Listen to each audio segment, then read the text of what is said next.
Vamos a ver ahora las vasculitis. La vasculitis es el otro gran tema. Vamos a tratar de sintetizarlo lo más posible, la vasculitis. ¿Ok? En primer lugar, vasculitis de vasos grandes. ¿Cuándo sospecho yo que una vasculitis es de vasos grandes? Sospecho que una vasculitis es de vasos grandes cuando tengo síntomas de isquemia, adicionalmente a los síntomas generales. Toda vasculitis sistémica, métanse en la cabeza en primer lugar, toda vasculitis sistémica, ¿qué cosa tiene? Tiene fiebre, tiene artritis, ¿ok? Tiene lesiones dérmicas, incluso lesiones dérmicas variadas. Puede tener lesiones dérmicas, entonces suele tener fiebre, suele tener artritis, una manifestación articular. Pero ¿cuál va a ser lo cardinal en una vasculitis de vasos grandes, por ejemplo? Si es un vaso grande, ¿qué significa vasculitis? Que el vaso, ustedes imagínense el vaso como una manguera, es que el vaso se va a inflamar. Si el vaso se inflama, ¿disminuirá su lumen? Claro que sí. Y al disminuir su lumen, ¿cuál es el efecto que principalmente va a producir? Isquemia, disminución de flujo. ¿Habrá dolor? Hay dolor. ¿Habrá fiebre? Hay fiebre. Pero lo que principalmente va a producir es isquemia. Y toda esa isquemia se puede evidenciar en síntomas clínicos. Entonces, la vasculitis de vasos grandes son dos las que tienen que acordarse, básicamente. La vasculitis del anciano. ¿Cuál es la vasculitis más frecuente del anciano? Vasculitis temporal o de células gigantes. ¿Por qué de células gigantes? Porque cuando se hace la biopsia de la arteria temporal se encuentran lesiones por células gigantes. De la vasculitis temporal o de células gigantes es una vasculitis que afecta una rama de la carótida, ¿no?, de la carótida interna que da la arteria temporal.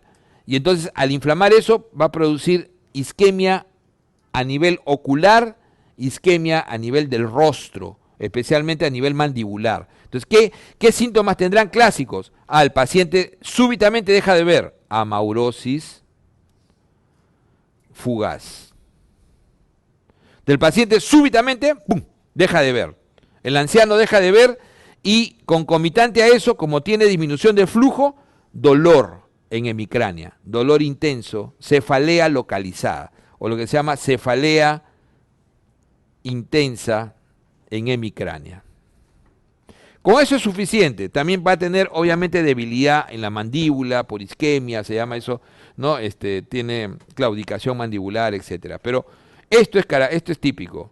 Entonces, el paciente, un anciano, febril, que tiene amaurosis, y te la pregunta te dice, ¿no?, paciente de 70 y tantos años con amaurosis fugaz, o pérdida de la visión, o deterioro de la visión súbita, pero súbito, súbito, asociado a cefalea, primera posibilidad, arteritis temporal, síntomas isquémicos. Mientras que la otra es la arteritis, la vasculitis de Takayasu. La arteritis de Takayasu ataca vasos grandes, pero más hacia el callado de la aorta. Netamente ataca la aorta. O sea, la arteritis de Takayasu o vasculitis de Takayasu ataca básicamente la aorta. El 80% callado de la aorta. Entonces, si yo inflamo el callado de la aorta, fundamentalmente voy a obstruir, ¿qué?, los troncos brachiocefálicos. Entonces, Takayasu es una enfermedad típicamente vista en mujeres. Si el otro era en ancianos, los vasculitis más frecuentes, este es típicamente en mujeres de etnia asiática, menores de 40 años. Ese es el grupo de personas que más tiene Takayasu. Entonces, un Takayasu lo que va a hacer es, al inflamarse la aorta, la salida de las arterias de sus ramas se van a comenzar a cerrar. Entonces, si yo cierro el tronco brachiocefálico un poco o mucho, ¿qué va a pasar? ¿Puedo producir síncope? De hecho, que síncope es un síntoma, síncope. Pero lo más característico, ¿cuál va a ser? Que el pulso en los brazos, o sea, en miembros superiores, esté ausente o muy disminuido. Entonces, severa disminución o ausencia de pulsos en miembros superiores. Ese es típico del Takayasu. Entonces el Takayasu presenta ausencia o falta de pulso. Entonces uno se acuerda, callado, entonces no hay pulsos. Incluso la diferencial de presiones va a ser marcada entre miembro superior e inferior, ¿no es cierto? Va a haber una marcada diferencial de presiones. Diagnóstico diferencial ¿con quién? Marfan, ¿no es cierto? Entonces hay que tener en cuenta eso. Entonces, este paciente tiene ausencia de pulsos o casi nulos pulsos, muy débiles. Además puede tener síncope y lo que se llama claudicación de miembros superiores. Es ya menos específico, es muy frecuente pero menos específico. ¿Qué significa eso? Que el paciente le eleva los brazos y rápidamente tiene dolor isquémico, claudicación de miembros superiores. Entonces, este paciente con Takayasu, ¿qué otro riesgo puede tener? Riesgo de muerte súbita. Porque imagínense que inflame la salida de las coronarias. Entonces, si yo tengo acá disminución de pulsos, bueno, los brazos puedo tenerlos abajo tranquilos, pero el corazón no puede estar tranquilo. La disminución de flujo en el corazón producirá una severa isquemia o infarto masivo de miocardio. Entonces, la gran complicación del Takayasu es el infarto masivo de miocardio. Generalmente muerte súbita. Entonces, ese es el Takayasu. Como ven, vasculitis de vasos grandes se resume a eso nada más. Eso es lo que yo les diría, acuérdense fundamentalmente de eso. La mayor parte de estos pacientes mejoran con corticoide. Miren que estas vasculitis rápidamente remiten con corticoide a dosis plena. Prednisona, 1 miligramo kilo peso es suficiente para ambos. Suficiente, ¿ok? Ese es vasculitis de vasos grandes. ¿Qué pasa con la vasculitis de vasos medianos? En la vasculitis de vasos medianos hay una de ellas que se ha preguntado hasta 2 veces y es interesante. En el año pasado insistíamos y por suerte lo insistimos porque preguntaron, que es Kawasaki, el clásico Kawasaki. Entonces en vasculitis de vasos medianos ya el problema isquémico no es el más importante, sino que al comprometer vasos medianos y a veces incluso pequeños, lo que va a producir fundamentalmente son lesiones dérmicas, en mucosas y en grandes órganos a veces, ¿no? Entonces, déficit en algunos órganos importantes. Entonces, vasculitis de vasos medianos, tenemos la poliarteritis nodosa y tenemos la enfermedad de Kawasaki.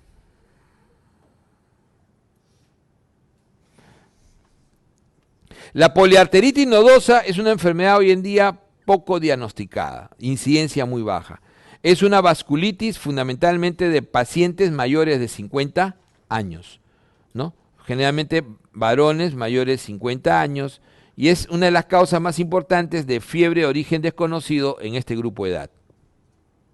Entonces la poliarteritis nodosa suele producir fiebre de origen desconocido, suele producir mononeuritis múltiple, suele producir lo que se llama lívido reticulares.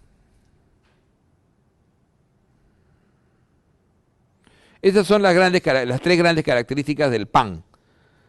Pero hay algo que siempre hay que tener en cuenta en el PAN. Termina produciendo también compromiso, obviamente, renal, pero no pulmonar.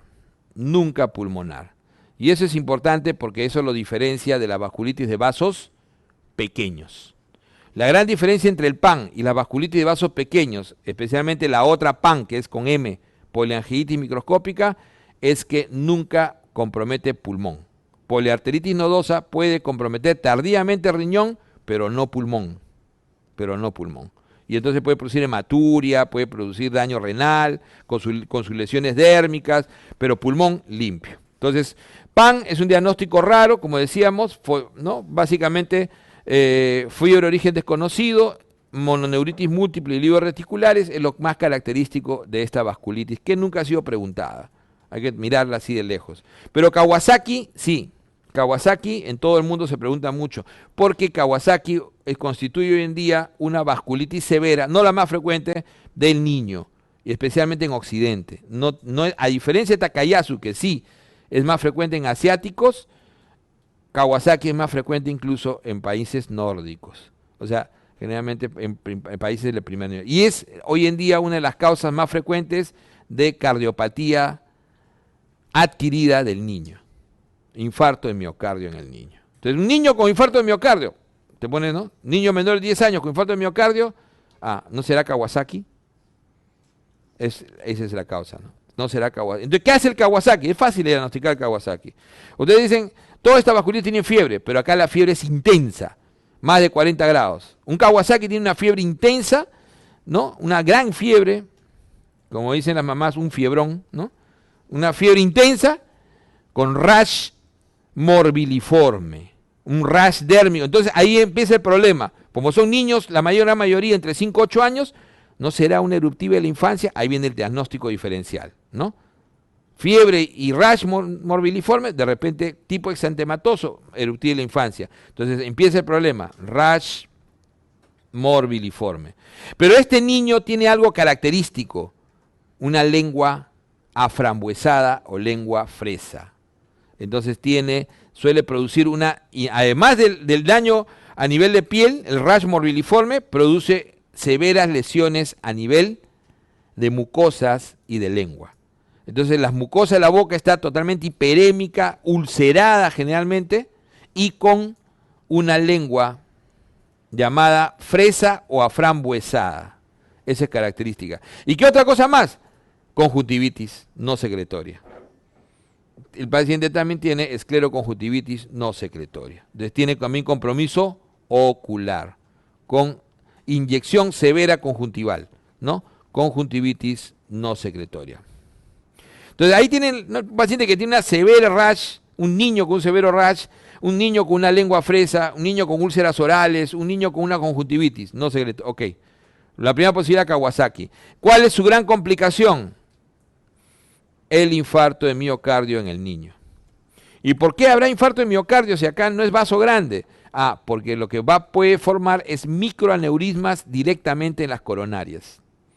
O sea, acuérdense que las coronarias son vasos medianos. Entonces, lengua fresa y ocular, conjuntivitis, ¿no? Conjuntivitis. Entonces, infarto de miocardio, su gran complicación. ¿Y por qué? Por microaneurismas a nivel de las coronarias. Esos son los vasos medianos. Los vasos medianos. Entonces, vamos con esos dos fundamentales. O sea, sí, acá están resumidos, células gigantes, como habíamos dicho, cefalea, amaurosis fugaz, cómo se hace el diagnóstico, biopsia arterial, si es que preguntaran, y el tratamiento prednisona.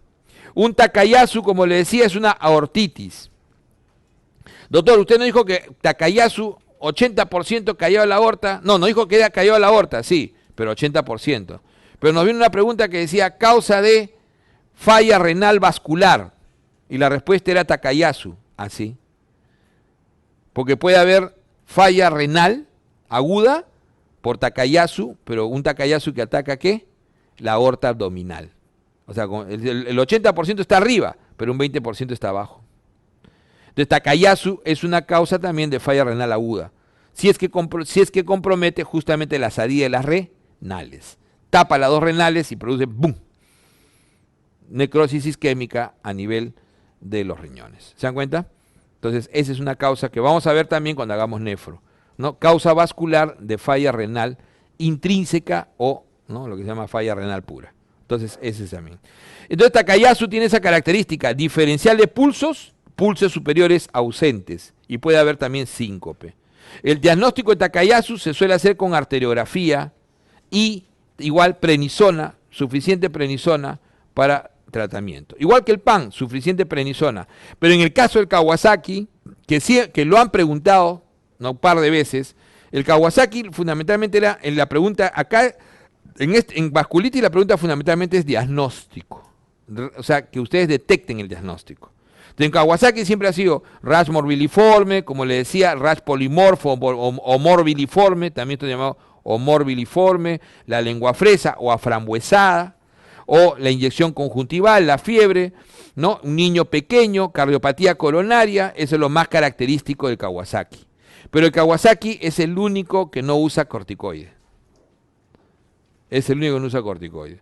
El Kawasaki va a requerir inmunoglobulina hiperinmune endovenosa. Utiliza inmunoglobulina intravenosa hiperinmune. Ese es el tratamiento del Kawasaki. ¿Ok?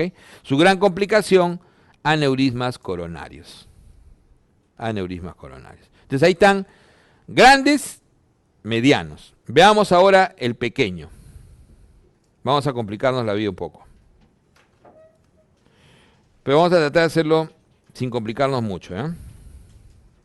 Entonces, en un pequeño, yo cuando tengo una vasculitis de vasos pequeños, generalmente sospecho de una vasculitis de vasos pequeños porque existe lo que se llama la lesión clásica de vasos pequeños, que es la lesión purpúrica, lesión dérmica purpúrica no asociada a enfermedad hematológica. Entonces hay una lesión purpúrica que puede ser incluso necrótica y que suele dar lesiones en la biopsia, vasculitis leucocitoclástica en la anatomía patológica.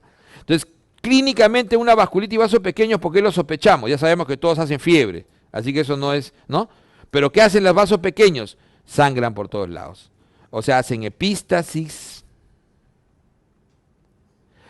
hacen al mismo tiempo hemoptisis, hacen al mismo tiempo a veces hematuria, tienen compromiso dérmico y tienen compromiso renal, suelen tener compromiso pulmonar, incluso suelen tener estos pacientes, adicionalmente a eso, compromiso neurológico, mononeuritis múltiple.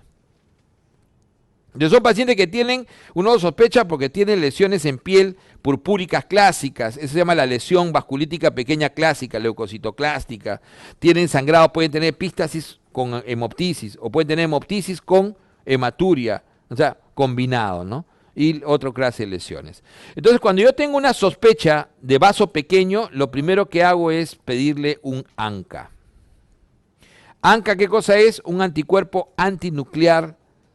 Un anticuerpo anticitoplasma de neutrófilo. Entonces, el ANCA es un anticuerpo anticitoplasma de neutrófilo. Si el ANCA me sale positivo, entonces ya agarré el grupo que se llaman vasculitis ANCA positivos. 3 diagnósticos nada más, tranquilo. Entonces, ANCA positivos. Si el ANCA positivo es ANCA-C, ¿no? ANCA-C, entonces el ANCA-C, o llamado también, ¿no?, el más frecuente, o sea, enfrentado a lo que se llama la proteinasa 3, o sea, también llamado PR3 por eso, proteinasa 3, que es el sustrato clásico del ANCA-C. En otros países ya no utilizan el término C, utilizan solamente, es más, cuando entren ustedes al hospital, o al menos en algunos hospitales, ¿no?, como nadie les pone ANCA-C, les ponen PR3 de frente. Entonces, ANCA-PR es el sustrato, el PR3, ¿no?, la proteinasa 3.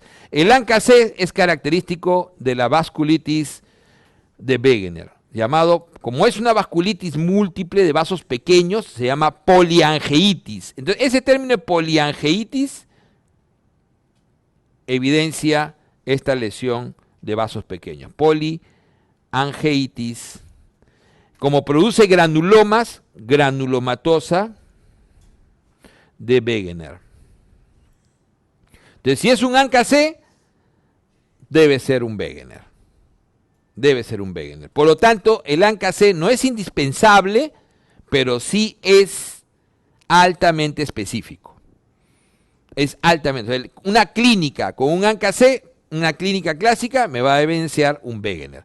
Un Wegener tiene una triada, acuérdense siempre eso. ¿Cuál es la triada de Wegener? Lo más frecuente, compromiso respiratorio alto.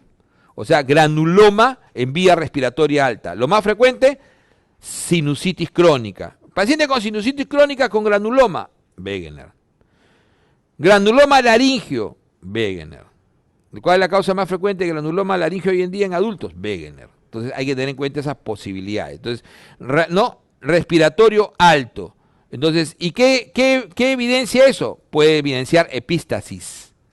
O sea, clínicamente eso se puede evidenciar como epístasis. Pulmonar, parte de la triada. Ya, respiratorio alto, granuloma de vía respiratoria alta, especialmente senos paranasales. Pulmonar, en Wegener, típicamente hay hemoptisis, cavitación, granuloma pulmonar. O sea, típicamente es cavitante. Esta es la única cavitante de todas las vasculitis.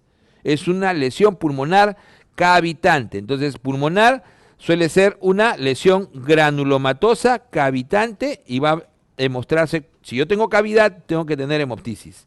La cavitación siempre es sinónimo de hemoptisis.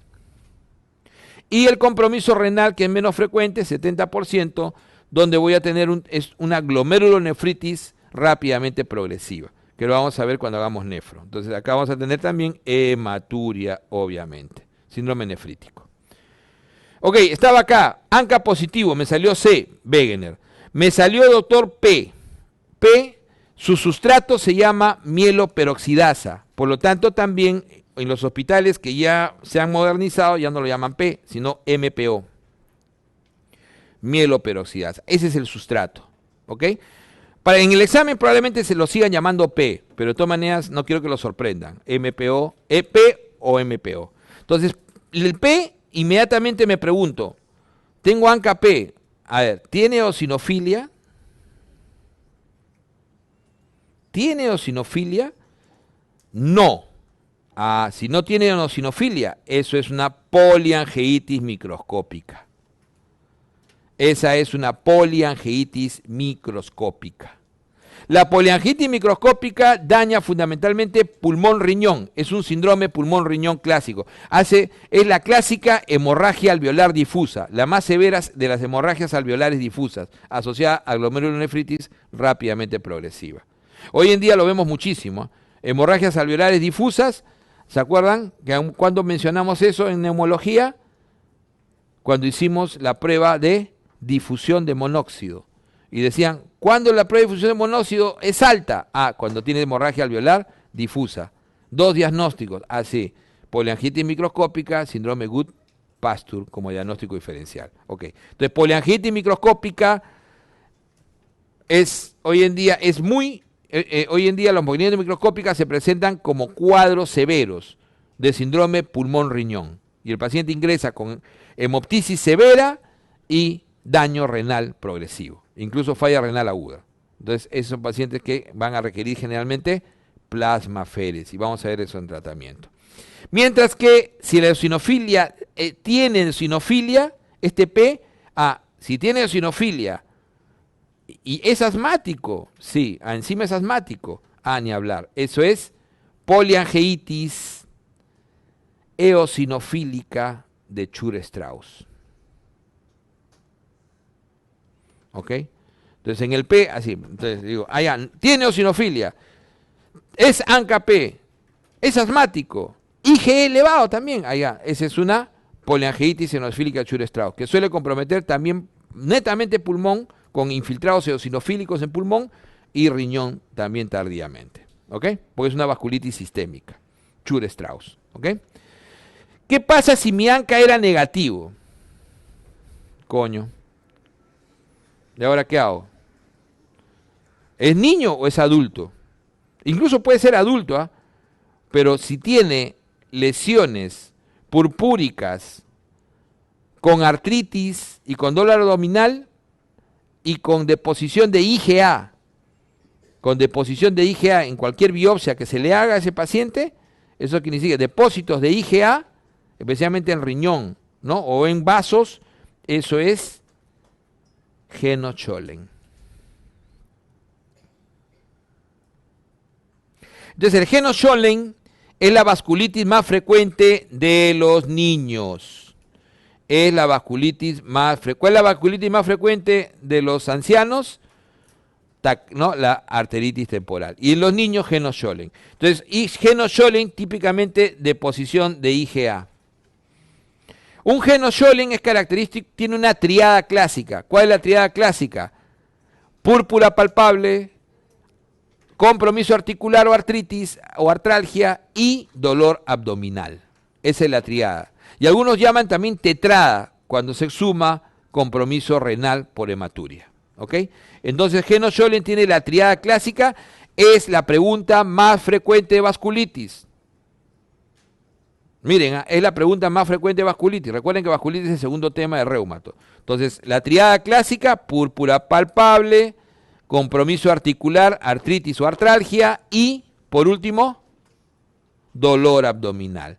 y podría sumarse hematuria. Típicamente el Scholling se da entre 3 a 15 años y por lo general después de un proceso infeccioso respiratorio alto. Suele autolimitarse y lo máximo que suele requerir es prednisona. Por lo general requiere solamente AINES nada más, ¿ok? Suele autolimitarse. Cuando hay hematuria se suele hacer biopsia renal y entonces se va a descubrir que hace una lesión por IgA. Y si le hace biopsia de piel, ¿qué cosa van a encontrar? Como todas las vasculitis pequeñas, lesión leucocitoclástica.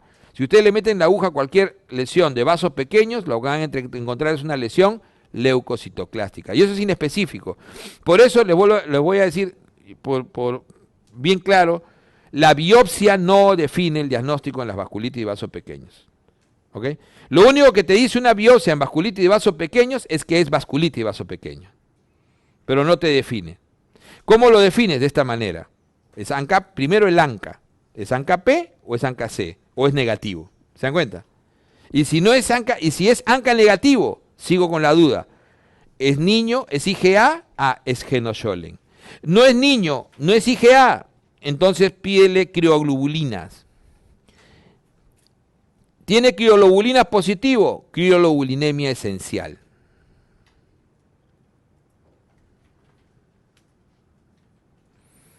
Más raro ya, eso nunca lo han preguntado. ¿Ok? Más raro, nunca lo han preguntado. Adulto. ¿Tiene crioglobulina negativo? Entonces, mándalo. Y entonces, esa es una vasculitis por hipersensibilidad, o también llamadas vasculitis leucocitoclásticas por hipersensibilidad. Y la gran mayoría de esos están asociados a drogas, a uso de drogas, a picaduras de insectos, ¿no? Vasculitis por hipersensibilidad. Llamadas también vasculitis leucocitoclásticas inespecíficas.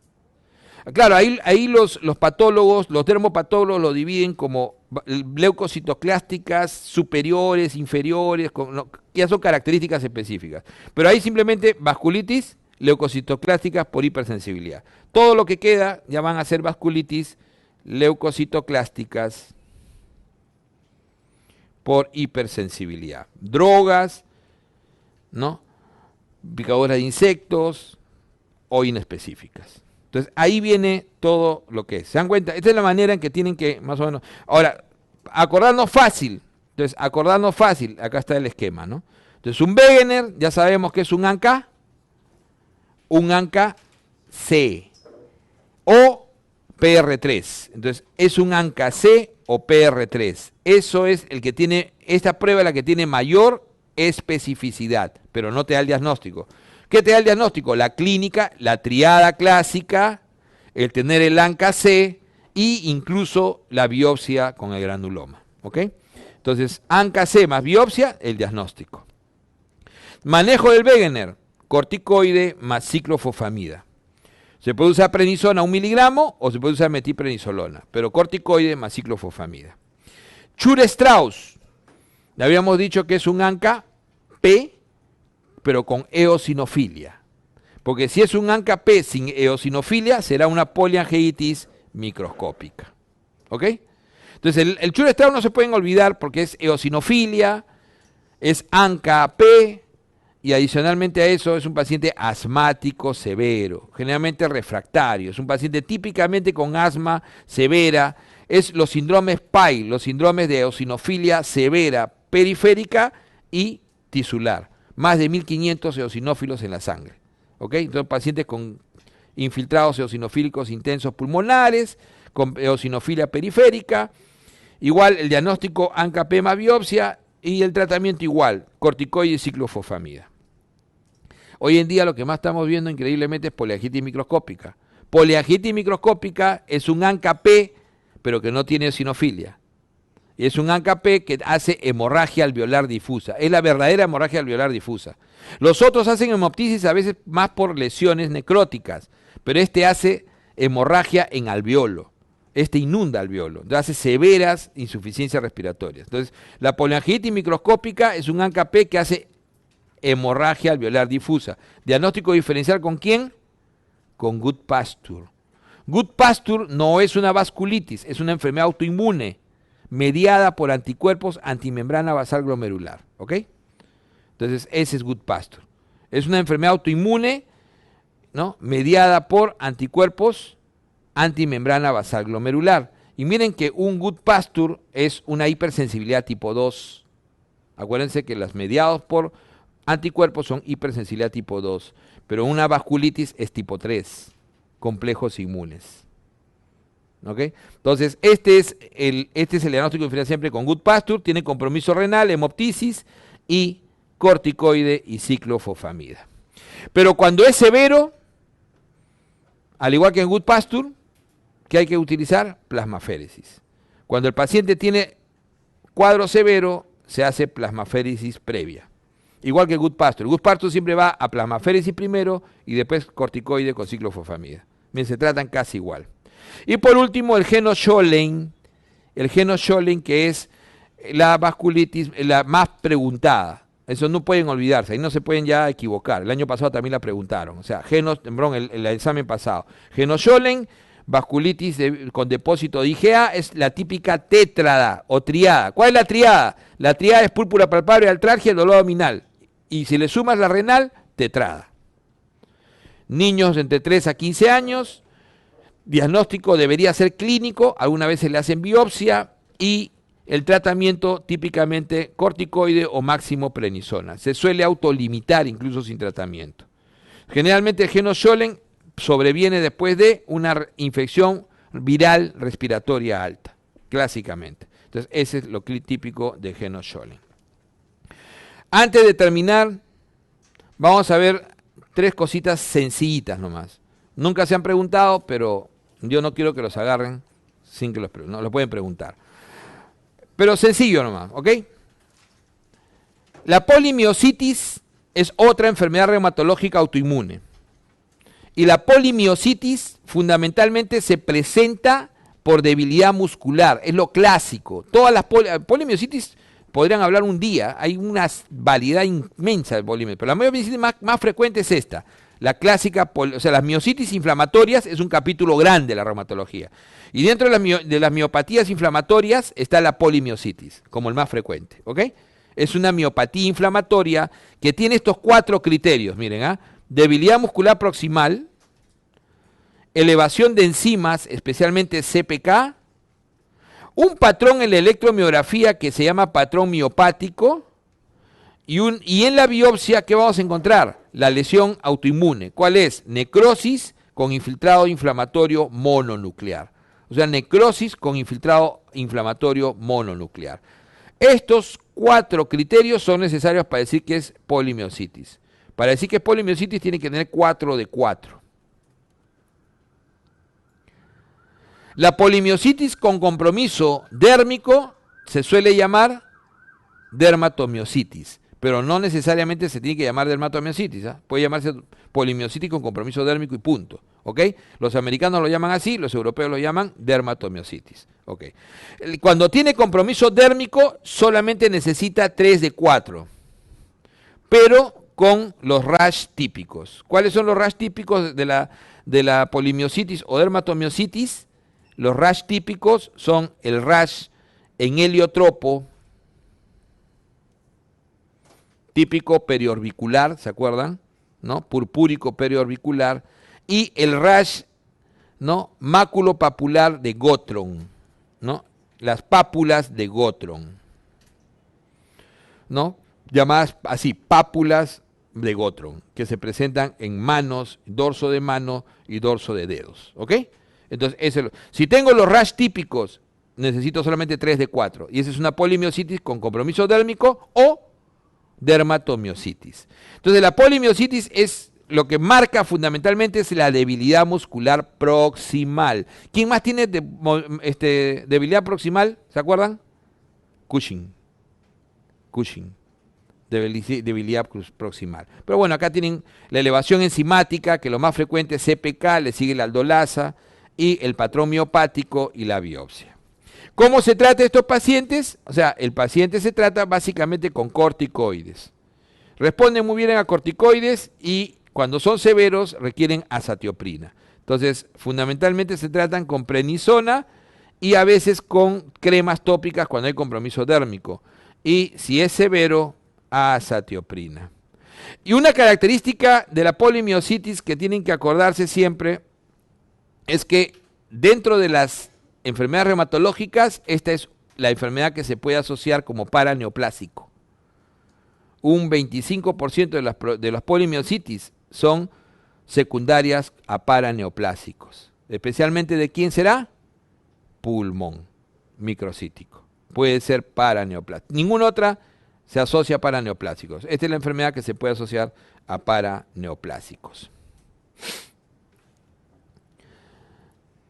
El fenómeno de Raynaud es interesante porque se presenta en la mayoría de las enfermedades reumatológicas. Un fenómeno de Raynaud es un fenómeno de vasoconstricción episódica distal. Entonces, es un episodio de vasoconstricción episódica distal. Entonces, esa vasoconstricción se ve en manos y pies, pero también en la punta de la nariz y en el pabellón auricular. Entonces, ¿cuál es la pregunta típica de Raynaud? Las fases. La fase de vasoconstricción, o también llamada fase blanca, ¿no? Que es vasoconstricción o palidez, fase blanca o palidez. La fase azul de cianosis, ya no hay circulación. Y la fase roja, que es cuando hay vasoconstricción, o vasodilatación, perdón. Entonces, cuando se suelta, vasodilatación. Fase roja, hiperémica, o de vasodilatación. Entonces, esta es la pregunta clásica de las tres fases. Entonces, el fenómeno de Raynaud se puede ver hasta un 5% de la población general sin asociación a enfermedades, especialmente mujeres jóvenes. ¿Ok? Generalmente, ¿cuáles son sus disparadores? Frío y estrés. Frío y estrés. Lo que voy a decir suena feo, pero yo siempre veía a veces a mis internos con Raynaud, no sé por qué. Estarían estresados, ¿no? Varios internos me decían, doctor, me parece está mis dedos azules, si estás con Raynaud, Leo. O sea, estás trabajando. Entonces, el Raynaud no es infrecuente en gente joven y especialmente mujeres, miren, lo voy a decir, y se ve. ¿Cuál es el gran riesgo del Raynaud? La vasoconstricción sostenida severa, que sea sintomático, dolor y necrosis. Entonces, el Raynaud puede ser tan severo como que pueda producir dolor y necrosis. Si es sintomático, requiere tratamiento con vasodilatador. ¿Cuál es el vasodilatador que se va a utilizar? Bloqueador de canal de calcio, dihidropiridínico de elección. Entonces se utiliza los bloqueadores de canal de calcio dihidropiridínico. ¿Cuál es el dihidropiridínico que se va a utilizar acá? Fundamentalmente el nifedipino. También se puede utilizar los dipinos, sí, pero se suele utilizar más nifedipino. Doctor, le di nifedipino y falló. Dale otro vasodilatador más intenso. ¿Como cuál? El que usas el fin de semana, sildenafilo. ¿Ok? Cuando falla el nifedipino, la elección va a ser sildenafilo. ¿Ok? Pero ¿cuál es lo interesante de Raynaud? Que hay tres enfermedades que se asocian mucho a Raynaud. Mucha asociación a Raynaud. ¿No? Se asocia en un 100% la esclerosis sistémica progresiva. Incluso lo antecede hasta 2 años antes del debut. O sea, el Raynaud es muy intenso, es 100% en todas las esclerosis sistémicas progresivas. O sea, la esclerodermia clásica, ¿no? La esclerosis sistémica progresiva. En casi un 100% en la enfermedad mixta del tejido conectivo. También el Raynaud es muy intenso. ¿Ok? El Raynaud es muy intenso. Entonces, por lo menos en esas dos siempre acuérdense. En la mayoría de las enfermedades, lupus también, especialmente en los adultos, hay Raynaud. Es la otra enfermedad que hace Raynaud. Pero fundamentalmente esclerosis sistémica progresiva y es criterio diagnóstico dentro de la enfermedad mixta del tejido conectivo. O sea, la enfermedad mixta del tejido conectivo es una enfermedad que tiene varias cositas, Raynaud, artritis, mononeuritis, y tiene anti-RNP, ese es el marcador de la enfermedad mixta del tejido conectivo, anti-RNP, ¿no? Eso es lo que siempre preguntan afuera. Entonces, esa es la característica del Raynaud, como puede ser benigno. Y por último, justo no olvidarse la esclerosis sistémica progresiva. La esclerosis sistémica progresiva es una enfermedad autoinmune, también da artritis, poliartritis, es típicamente autoinmune, pero es una enfermedad autoinmune que fundamentalmente daña la producción de colágeno a nivel de la piel. Entonces, se daña la producción de colágeno. Entonces hay un compromiso básicamente que se llama esclerodérmico. Ese compromiso esclerodérmico básicamente es que el paciente va a hacer un cambio en la producción de colágeno y va a hacer una proliferación de fibroblastos intensa de forma autoinmune, de tal manera que la matriz colágena de la piel se modifica y la piel se vuelve gruesa, ¿no? Se vuelve gruesa y poco elástica. Pierde su elasticidad y se vuelve gruesa y acartonada. Y termina produciendo esclerosis en la piel. Entonces, la esclerosis sistémica progresiva no puede haber solamente esclerodermia. Tiene que haber siempre otros síntomas. Porque si hubiera esclerodermia, solamente esclerodermia localizada en la piel, eso se llama morfea. La esclerodermia localizada sin ningún otro síntoma se llama morfea. En cambio, la esclerosis sistémica progresiva tiene Raynaud previo, en el 100%, y hay dos tipos, la limitada, que es en la mayoría, 60% de los pacientes, y la difusa o visceral, que es la peor de todas. Entonces la limitada, acuérdense siempre, se llama limitada o acral porque básicamente compromete manos y pies, no compromete tronco. O sea, es una esclerodermia manos y pies y marca anticentrómero positivo. Anticentrómero positivo. Esta limitada es la típica CREST.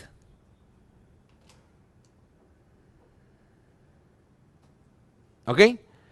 Calcinosis, Raynaud, es compromiso esofágico, esclerodactilia y telangiectasias.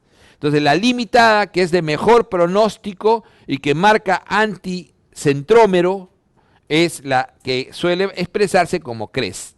¿Ok? CREST, calcinosis, Raynaud, compromiso esofágico, esclerodactilia y telangiectasias. Mientras que la difusa es la de mal pronóstico y suele producir mayor compromiso visceral. Entonces, esta se asocia a antitopoisomerasa 1 SCL70. Entonces, antitopoisomerasa.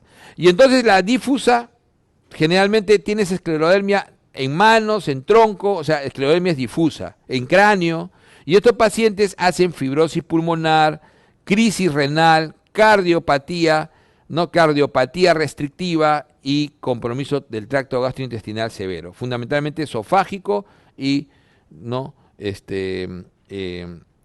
gástrico. Entonces son pacientes que hacen severo compromiso visceral, o sea, por eso se llama difuso o visceral. La evolución es tórpida.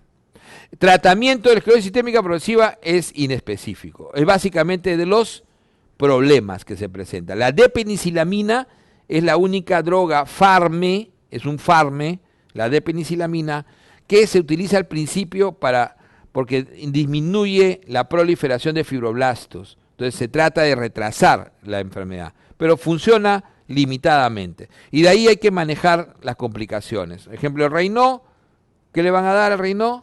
Nifedipino. Si tiene esclerodermia, el paciente con esclerodermia va a utilizar fundamentalmente cremas tópicas. El manejo de hipertensión pulmonar, el paciente que hace fibrosis hace hipertensión pulmonar. Hay que manejar la hipertensión pulmonar. ¿Se dan cuenta? Entonces, es manejo básicamente de las complicaciones. Una complicación clásica que pregunta mucho afuera es la crisis esclerodérmica renal, que es una crisis hipertensiva severa. Los pacientes con esclerodermia pueden hacer una crisis esclerodérmica renal, que es una exacerbación de la actividad de las enzimas convertidor de la angiotensina 2. Y el tratamiento fundamentalmente va a ser IECAS. Entonces, ¿cuál es el tratamiento de la crisis esclerodérmica renal? Básicamente, IECAS. Ahí queda. Ok. Y por último, ya el síndrome Sjögren, que es algo pequeñito. Lo mencionamos ayer, ¿se acuerdan? Lo mencionamos ayer, el Sjögren. El Sjögren es una enfermedad, acuérdense siempre eso, es una enfermedad autoinmune que destruye fundamentalmente glándulas exocrinas. Es una enfermedad autoinmune contra glándulas exocrinas y por lo tanto hace infiltración linfocitaria de las glándulas exocrinas. Entonces, ¿cuáles son las glándulas exocrinas por excelencia que daña? Lacrimal, salivales y sudoríparas. Por lo tanto, se produce lo que se llama el síndrome seco.